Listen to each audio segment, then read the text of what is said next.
नमस्कार सभी को।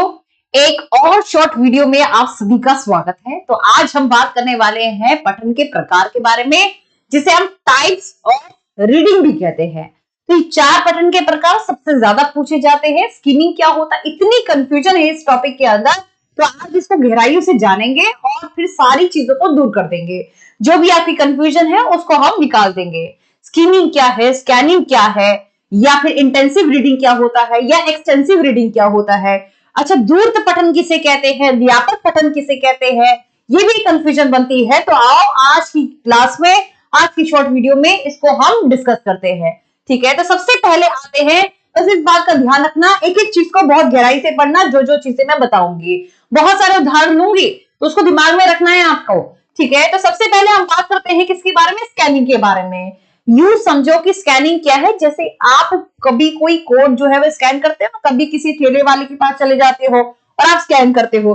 जरा सा भी मैंने अगर ये काला डॉट मैंने कुछ इधर से उधर कर दिया ना, अगर इसको मैंने इधर से इधर ऐसे कर दिया, कुछ भी कर दिया छोटे छोटे रूप में, तो ये ध्यान रखना पूरा का पूरा कोड जो है बदल जाएगा, किसी और के यहाँ पर पेमेंट हो जाएगी। मजाक कर रही हो, लेकिन स्कैनिंग क्या है, बहुत बारीकी से हमें चीजों को देखना पड़ता है, बहुत विशिष्ट चीजों को हमें देखना पड़ता है, इसे हम बारीकी से पठन करना भी कहते हैं। जरा से भी चीज में बदलाव होगा तो पूरा का पूरा जो उसका मकसद है वही बदल जाएगा। तो विशिष्ट जानकारी को, ये ध्यान रखिएगा, विशिष्ट जानकारी को, जैसे एक स्कैन के रूप में हम करते हैं ना कि यहाँ से चींटी गुजर रही है, ये बैक्टीरिया है, या ये सारी चीजें, ये इन्फेक्शन है। कोरोना के समय पर स्कैन करके पता चला था कि ये जो है ये कुछ ऐसा सा दिखता है। तो ये ध्यान रखिएगा। आप क्या कहोगे, बारीकी से पठन करना या विशेष जानकारी के बारे में सूचना निकालना, उसे हम क्या कहेंगे, स्कैनिंग कहेंगे। इसमें हमारा फोकस क्या होता है, किसी भी तथ्य की, यानी कोई फैक्ट है उसकी तलाश करना। अब एग्जांपल सुनो, बहुत सारे एग्जांपल है। कभी आप सेलफोन में अपने दोस्त का जो है वह नंबर ढूंढते हैं, तो बहुत बारीकी से लिखना पड़ता है ना, छुप के लिखना पड़ता है, यानी कि ऋषि पता नहीं कौन होगा उसके पीछे। कहने का मतलब क्या है कि जब भी हम किसी फोन में अपने दोस्त यार का कोई भी नंबर निकाल रहे हैं, तो किसके अंदर आएगा, स्कैनिंग के अंदर आएगा। समाचार पत्र में अगर मैं आपसे कहूं, सिर्फ और सिर्फ आपको ये देखना है कि आपकी जो नौकरी है, कौन कौन सी नौकरी, टीचिंग वैकेंसी आई हुई है, सिर्फ इसके बारे में देखना है। ये भी बारीकी से पढ़ना है, पूरा न्यूज़पेपर नहीं पढ़ते हो। जो सूचना है, जो आपको विशिष्ट रूप से सूचना चाहिए, उसी के बारे में ध्यान करते हो।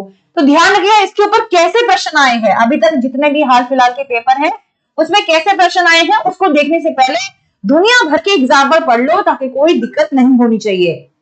सबसे पहला उदाहरण, अगर मैं आपसे कहूं कि आप फोन नंबर को डायरियों में ढूंढ रहे हो, कोई डायरी है, ठीक, पहले ऐसा होता था कि डायरी में से, पहले डायरी में नंबर लिखते थे, फोन में नहीं होते थे। हमारे समय की बात कर रही हूँ, आज से 10-15 साल की बात कर रही हूँ, डायरी में हम नंबर ढूंढते थे। तो बारीकी से चीजों को देखना, जैसे A alphabet, B alphabet, B से किसी का नाम शुरू हो रहा है, तो वहां पर देखते थे। तो इसे हम क्या कहेंगे, इसे हम और कुछ नहीं कहेंगे, स्कैनिंग कहेंगे, यानी कि बारीकी से हम देख रहे हैं। फिर किसी शोध पत्र में विशिष्ट शब्द या शीर्षक को ही ढूंढना, यानी कि किसी के बारे में ही पढ़ना। उसे कभी कभी ऐसे प्रश्न भी आते हैं, तब भी आप क्या कहोगे, स्कैनिंग कहोगे। अच्छा, रेलवे स्टेशन में आप गए हो, रेलवे स्टेशन में मेरी ट्रेन कब आएगी, इस ट्रेन का नंबर क्या है, या बहुत सारी चीजें ऐसी होती हैं जब आप क्या कहते हैं, अपनी गद्दी का नंबर या फिर सीट का नंबर ढूंढते हो। तो ये क्या है, ये भी बहुत बारीकी से पढ़ना है। रेलवे स्टेशन की टाइमिंग सूची में अपनी ट्रेन का समय ढूंढना, किसी सूची में मित्र का नाम ढूंढना, जैसे मेरा दोस्त है वो पास हुआ है कि नहीं हुआ, 3 इडियट्स में तू तो फेल हो गया, पास हुआ है कि नहीं हुआ, उसका नंबर अगर हम ढूंढे, यानी कि कहने का मतलब क्या है, सिर्फ एक ही जानकारी पर हमारा फोकस रहता है, सारी चीजों को नहीं पढ़ते हैं, सिर्फ एक ही सूचना पर हमारा ध्यान रहता है, इसे हम स्कैनिंग कहेंगे। अच्छा, देखना चाहोगे प्रश्न कैसे आते हैं, इसको देखिए। प्रश्न ऐसे आते हैं, पठन के संदर्भ में बारीकी से पढ़ना क्या होगा, किसी विशेष सूचना के लिए पढ़ना, ये कहोगे। पाठ्य सामग्री का सार जानने के लिए पढ़ना, जल्दी जल्दी पढ़कर निष्कर्ष निकालना, या आराम आराम से आनंद के लिए पढ़ना। तो ये ध्यान रखिएगा, हमारा फोकस क्या होता है, जहां पर भी शब्द आ जाए ना बेटा, तो आप क्या कहोगे, आप सीधा कह दोगे स्कैनिंग है। क्या कहोगे, स्कैनिंग कहोगे। अच्छा, अब बात करते हैं किसके बारे में, स्कीमिंग के बारे में। स्कीमिंग और कुछ भी नहीं है, ये ध्यान रखिएगा। स्कीमिंग का मतलब क्या होता है, कभी पेपर देने जा रहे हो, फटाफट से बहुत जल्दी जल्दी आप करते हो कि सारी चीजें, सारे टॉपिक ही पढ़ लें, मतलब धुआंधार तरीके से परफॉर्मेंस हो और हमें विख्याता बन जाए। पेपर से पहले हमें सारी चीजें पढ़नी होती है, भले दिमाग में जाए कि नहीं जाए। तो जब हम बात करते हैं सरसरी तौर से पठन की या स्कीमिंग की, तो स्कीमिंग का मतलब क्या है, हमारा फोकस विवरण पर नहीं होता है, हमारा फोकस क्या है, जल्दी जल्दी से पढ़ने पर होता है और मुख्य विचार के बारे में जानने पर होता है। मेन आइडिया जिसे हम कहते हैं, मेन चीज, ठीक है, मेन आइडिया पर हमारा फोकस होता है। सामग्री को सामान्य विचार या फिर सार को समझने का हमारा फोकस होता है। एक किताब मैंने ली थी, खरीदी थी खुद से, ये सोच के कि इसमें प्रेमचंद मुंशी जी की बात कर रही हूं मैं यहाँ पर। उनकी एक किताब ली थी, ये सोच के कि इसमें मतलब बहुत पहले ली थी मैंने, 10वीं क्लास में 11वीं क्लास में, कि प्रेम की बातें होंगी या कुछ ऐसे होगा, पता चला बाद में लेकर इसमें देशभक्ति की भावना है। तो ये सारी की सारी जो है, यहाँ से किताब के पहले पन्ने से देखकर मुझे पता चल गया कि इसमें देशभक्ति के बारे में मतलब ये किताब है। और कभी नोवेल खरीदते हो, नोवेल खरीदते समय पहला पन्ना देखते हो किसी भी किताब का या फिर आखिरी पन्ना देखते हो, उससे हमें पता चल जाता है कि ये किताब किस बारे में है, भूत के बारे में है, फिक्शनल है, नॉन फिक्शनल है, कहानियों के बारे में है, सच्चाई के बारे में है, ये सारी चीजें। तो ये क्या है, सरसरी तौर से पठन, और उसके बेसिस पर हम चुनाव करते हैं, उसके बेसिस पर हम सार निकालते हैं। ठीक है जी, इसको उदाहरण देखना चाहोगे, ये सारे उदाहरण है। जब आप समाचार पत्र को उसमें मुख्य लेखों को जल्दी से देख रहे हो, मुख्य लेखों को, यानी कि जब भी बात होगी ना प्रमुख या फिर मुख्य, तो ध्यान रखिएगा, यानी कि जो मेन मेन हेडलाइंस होती है, तुम्हारे पिताजी तुम्हारी माताजी मेन मेन हेडलाइंस को पढ़ के जो है वह खत्म कर देती हैं, ये नहीं तो पूरा अखबार जो है पूरे दिन लगा देगा, मतलब पूरा दिन लग जाएगा तब भी खत्म नहीं होगा। फिर किसी किताब के परिचय और अध्याय की सूची को देखना, सिर्फ इंडेक्स को देख लेना, ठीक है, या फिर आगे इंट्रोडक्शन को देख लेना, उससे ही हमें अंदाजा हो जाता है कि इस पार्ट के बारे में क्या है। जब हमने पूरा पढ़ा नहीं होता ना, छोटा सा जान लेते ताकि पेपर में कुछ लिख पाए। फिर आता है सोशल मीडिया पर प्रमुख हेडलाइंस को पढ़ना, आजकल बहुत सारी हेडलाइंस आती है, तो जब भी प्रमुख के बारे में बात होगी, मुख्य के बारे में बात होगी, मतलब इसके बारे में बात होगी, तो आप क्या कहोगे, प्रमुख मतलब मुख्य, यानी कि मेन आइडिया, यानी कि सार। जब भी इसके बारे में बात होगी तो आप क्या कहेंगे, सरसरी तौर से पठन या फिर स्कीमिंग कहेंगे। परीक्षा या बैठक से पहले नोट्स को जल्दी से देखना, तो जब भी जल्दी से बात होगी ना, तो जल्दी से उत्तर लगना चाहिए, फिर कोई गड़बड़ी नहीं होनी चाहिए। क्वेश्चन कैसे आता है, देखिए, किसी पाठ्य सामग्री को सरसरी दृष्टि से पढ़ने का क्या तात्पर्य होगा, सरसरी तरह से पढ़ रहे हैं, यानी कि स्कीमिंग का इस्तेमाल कर रहे हैं। कहने का मतलब ये है, जब हम स्कीमिंग का इस्तेमाल कर रहे हैं, इसमें क्या जो है वह शामिल होगा। तो आप क्या कहेंगे, पठन सामग्री को सामान्य विचार प्राप्त करने के लिए पढ़ा जा रहा है, पठन में रुचि उत्पन्न करने के लिए पढ़ा जा रहा है, विशेष सूचना प्राप्त करने के लिए पढ़ा जा रहा है, या पठन सामग्री के विवरण को समझने के लिए पढ़ा जा रहा है। तो आप क्या कहोगे, सामान्य विचार, यानी कि जो हमारा मुख्य विचार है ना, उसको पढ़ने के लिए हम इसका इस्तेमाल कर रहे हैं। तो सही उत्तर क्या होगा, पहला होगा। विवरण का मतलब हो गया डिटेल, अभी समझेंगे उसको। तो डिटेल के बारे में जब भी हम बात करते हैं, एक और रीडिंग आती है जिसे हम कहते हैं इंटेंसिव रीडिंग। क्या कहेंगे, गहन पठन कहेंगे, गहरे पठन भी कहते हैं। गहन पठन का मतलब क्या है, कि आप डूब गए उसके कंटेंट में, यानी कि मान लो कि आप एनसीईआरटी की किताबें खरीद ली, कोई आईएएस ऑफिसर है वो डूब जाता है, उससे बेहतर उसको कुछ भी नहीं लगता है, एनसीईआरटी की किताबों पर तो डूब जाता है। यानी कि जब भी आप बहुत ही डिटेल रूप पे या फिर आप यूं कह लो विस्तृत रूप से पढ़ते हो, विस्तृत का मतलब हिंदी इंग्लिश में क्या कहते हैं, डिटेल कहते हैं, विस्तृत रूप से पढ़ते हो, यानी कि बहुत गहराइयों से गहन पठन कर रहे हो, समुद्र में आप चले गए, गोता खा लिया, तो इसका मतलब क्या है, इसे हम इंटेंसिव रीडिंग कहते हैं, गहन पठन कहेंगे, बहुत गहराई से पढ़ने को गहन पठन कहेंगे। तो इसे हम विस्तार से पढ़ते हैं, यानी कि एक दो पन्ने से काम नहीं चलेगा, ताकि हमारी गहरी समझ हो। अगर मैं आपसे कहूं कल आपको डिबेट है, कल आपकी डिबेट है और आपको डिबेट जो है वह पार करनी है, डिबेट में अच्छे अंक प्राप्त करने हैं, क्या करोगे, ऊपर से पढ़ के जाओगे, नहीं, सारी चीजों के बारे में पता होना चाहिए, कब क्या हुआ, कैसे हुआ, सब कुछ पता होना चाहिए कि नहीं पता होना चाहिए। तो वही समझो, उद्देश्य यहाँ पर हमारा क्या रहता है कि सारी चीजों का बहुत अच्छे से गहराई से विश्लेषण करना और गहन अध्ययन करना। तो हमारा फोकस क्या है कि जब भी क्वेश्चन में आए ना कि एक अध्यापिका संदर्भ में पढ़ा रही है, संदर्भ में कोई इसलिए पढ़ाता है ताकि आपको अच्छे से समझ में आ जाए, गहन पठन हो जाए। तो जब भी आप किसी भी कंटेंट की मास्टरी कर रहे हो, सीडीपी में विख्याता बन जाओगे, एक दिन मेरी ही जगह ले लोगे, इसका मतलब कि आपने बहुत डिटेल में पढ़ा तब जाके आप ऐसा कर रहे हो।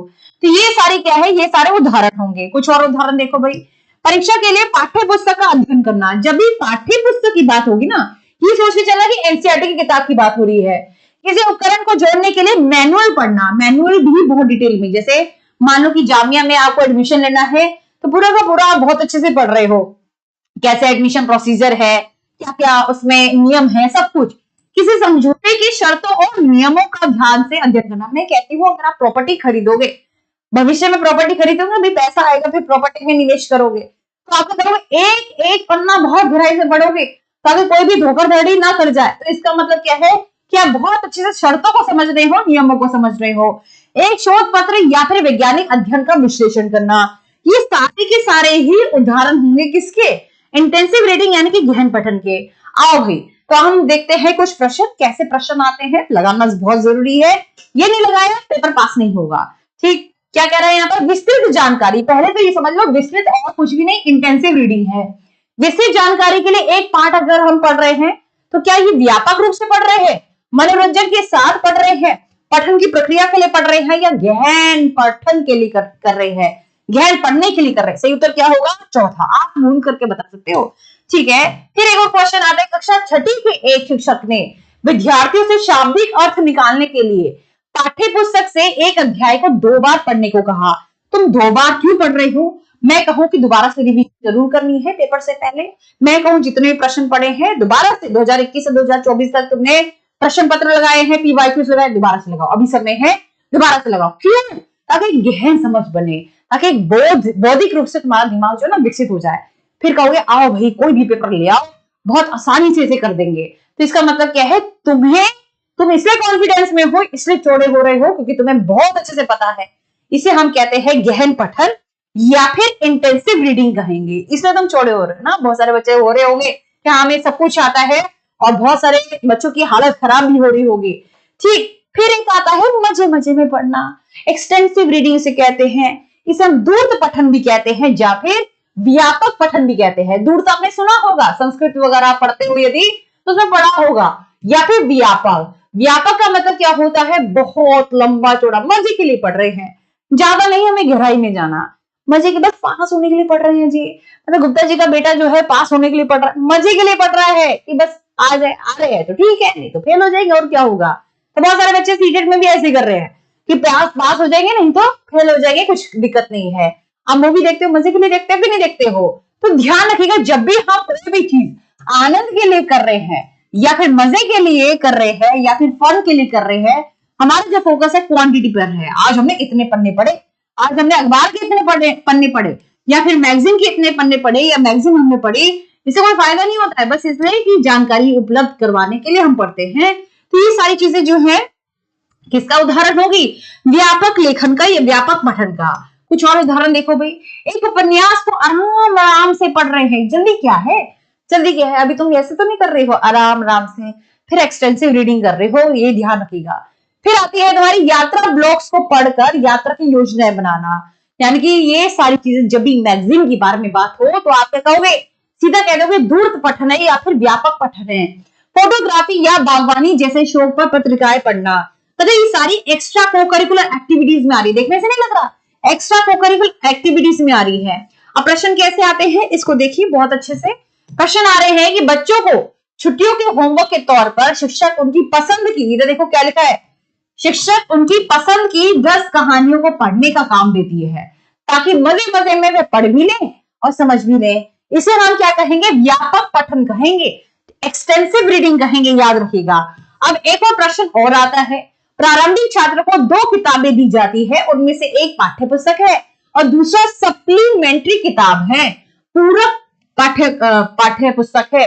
तो पूरक पाठ्य का उद्देश्य यहाँ पर क्या होगा, आप मुझे बताएंगे, मैं तो बहुत बता चुकी हूँ, इन सारी चीजों के बारे में मैंने डिटेल में बताया। और एक बात ध्यान रखिएगा, इस प्रश्न का उत्तर 6 से 7 घंटों के भीतर आएगा, लेकिन मैं चाहती हूँ दिल खोलकर सभी बच्चे जो भी शॉर्ट वीडियो देख रहे हैं, इन शॉर्ट वीडियो से ही भला हो जाएगा और मैं करके रहूंगी।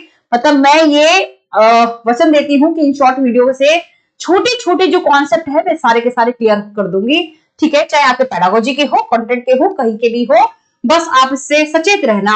ऐसा नहीं कि क्या ही हो रहा है, दिन दुनिया का पता ही नहीं है। इन छोटी चीजों से भी आपका पेपर बहुत अच्छा होगा, निकलेगा। इस प्रश्न का उत्तर जो है कमेंट बॉक्स में मुझे बताएं। नमस्कार।